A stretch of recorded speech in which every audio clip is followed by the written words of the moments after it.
Hey everybody, welcome to the beach at Agadir in Morocco. It's early January and it's beautiful when the sun's up. When the sun's down, it's a bit cold. So I'm having a few days here, 9 nights at an apartment, and that cost me, what, £400? The flight cost me £100 and the parking at the airport cost me £80. So for £580, I've got 9 days away. 9 days. So, we're in the early part of 2025 in January, and I've been waiting to see what the prices are for the Voge 900 when it comes second hand. And that's what we're talking about today. But just before we go, let me just turn this around. Here we go.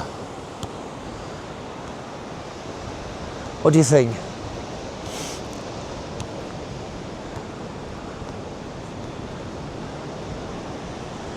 Absolutely beautiful. Everybody's enjoying themselves on the beach. You can see in the distance there. Hopefully you can see in the distance. There's the Casbah at the top of the hill.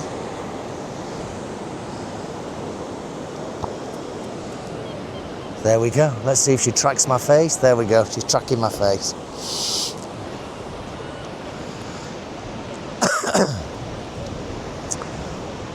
So I've already been here a few days. The idea was to rent a couple of motorcycles, but when I left the UK, I'd already got a bit of a nasty cough.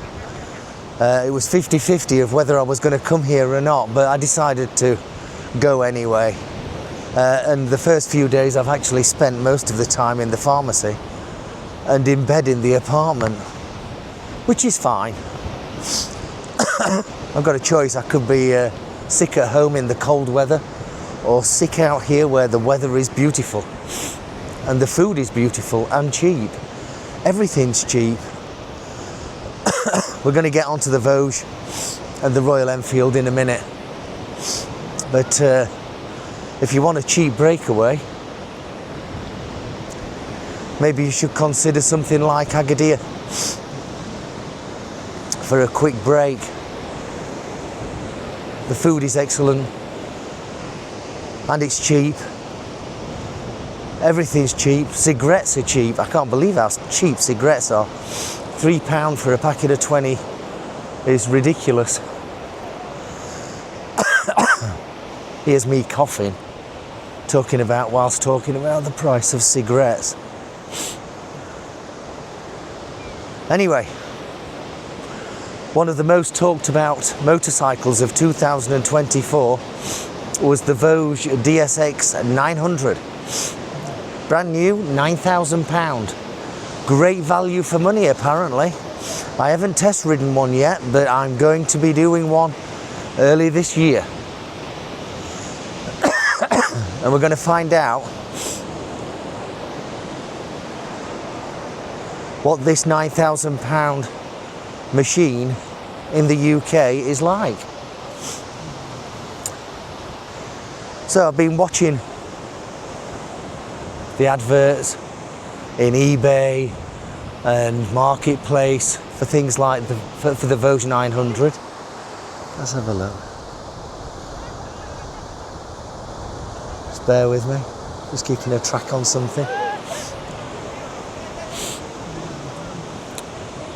And now a couple of second-hand ones have come onto the market. I knew they'd end up coming up onto the market. It was inevitable. Just have to wait for the second-hand ones to appear. So there's two that I want to show you. There's one I got delivery mileage of some 12 miles. And someone's had it delivered and it's been left in their garage until they were going to use it, but obviously their situation has changed. And they're now willing to sell it for £8,000. I believe it's only been registered a couple of months. So you get all the warranty and all that good stuff, but it's not being used.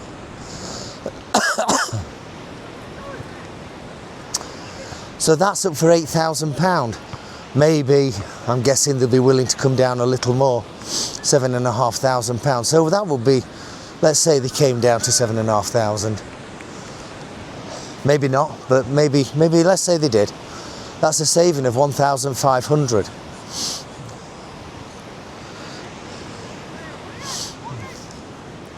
That's got to be a reasonable value for money. What do you think? And then there's another one that's second-hand. That's got just under 600 miles on the clock, and that's got to buy it now of £7,500. Now I think that's one of the motorcycle dealers that are selling it.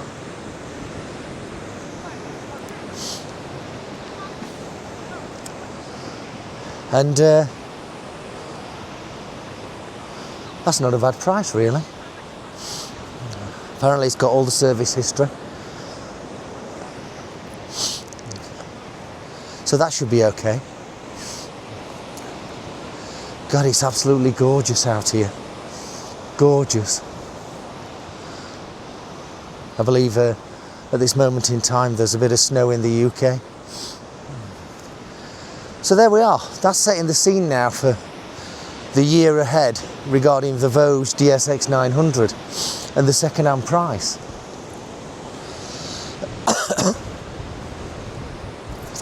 What do you think to that? Have you ridden one of these? Have you already got one? What do you think to it? Put the comments below.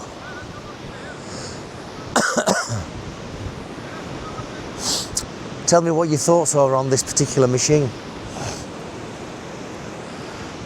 Is it worth buying one?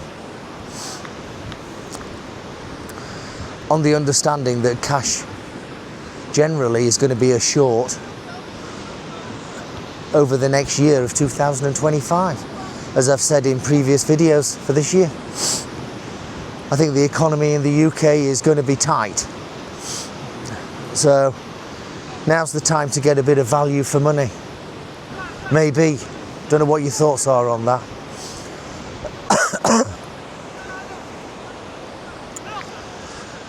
Next thing, I keep on seeing that there's a Royal Enfield going around southern France, all scooped up like an adventure bike with either a 750 or an 850 engine.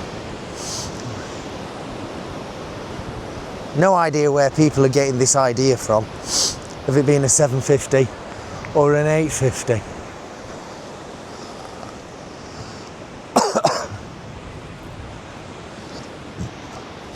Because I'm not sure that Royal Enfield have actually said anything about overboring their current 650cc twin.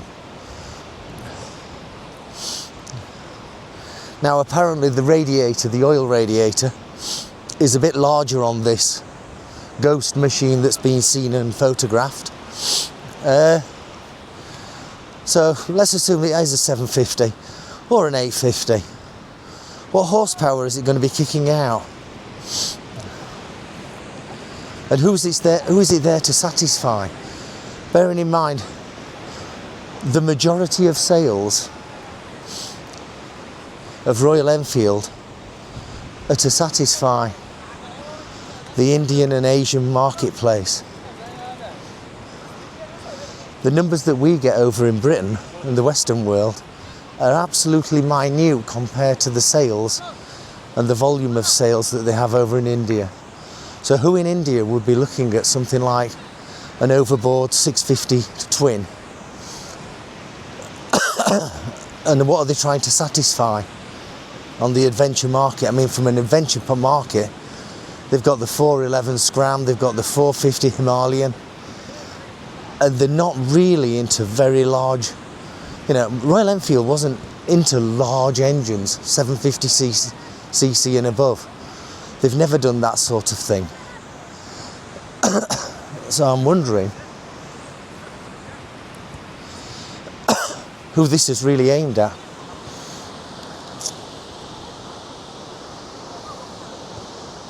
Wow. Beautiful.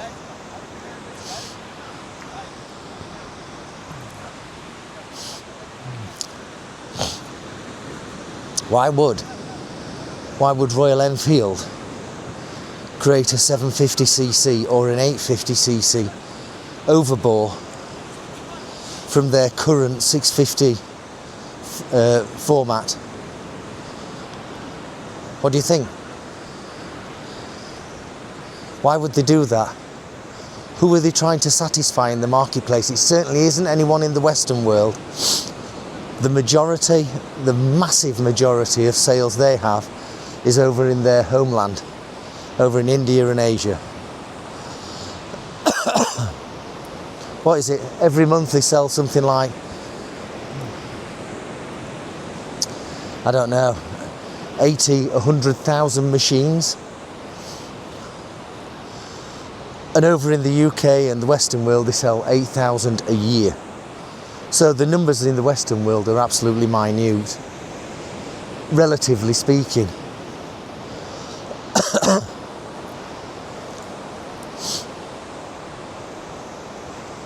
I'd like to know what your thoughts are on that.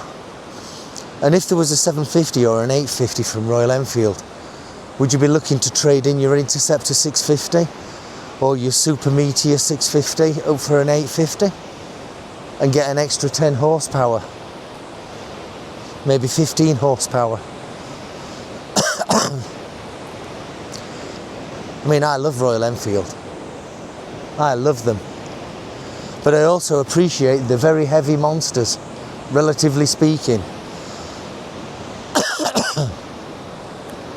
So when they're actually building an 850 or a 750 that's going to be an adventure bike, it's going to be heavy compared to the likes of Yamaha, Honda, Triumph, etc, etc. And when you go adventure riding off-road, you don't necessarily want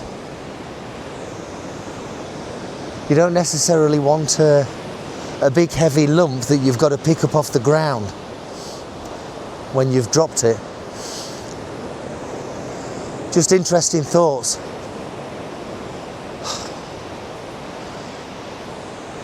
Who is this machine made for? Is it made for the guys over in India? Are they demanding a larger CC than 650? I suspect not. Having done a fair amount of riding in India, I suspect not.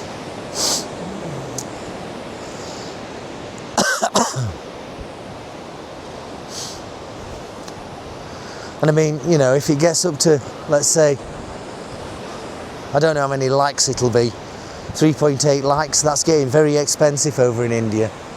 And when you can afford that level of money, then the Indian guys and gals will always go and buy something ludicrous like a BMW R1300 GS.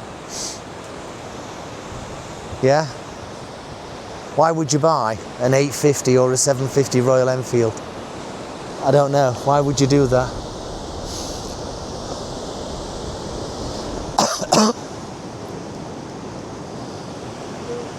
Just look at this. Why are you not here?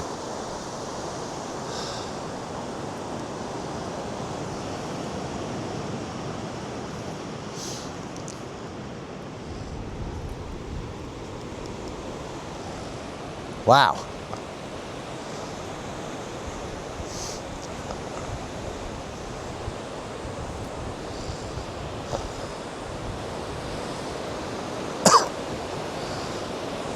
I'd love to know what your thoughts are. Comment below.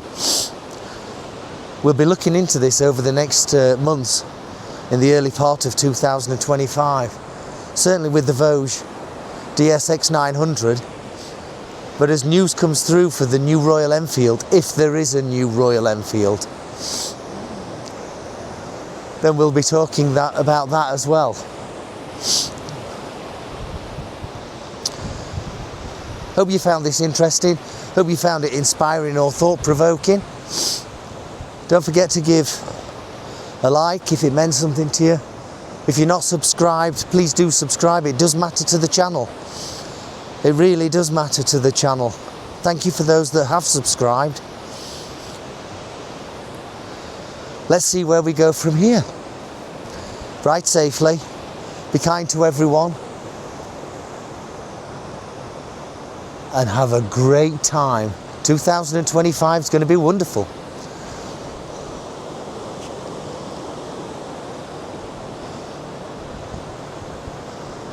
I'll see you very soon. I'll soon be back in the UK, playing on the Triumph T120 and the Triumph 400X Scrambler. Ride safely. See you soon. Bye bye.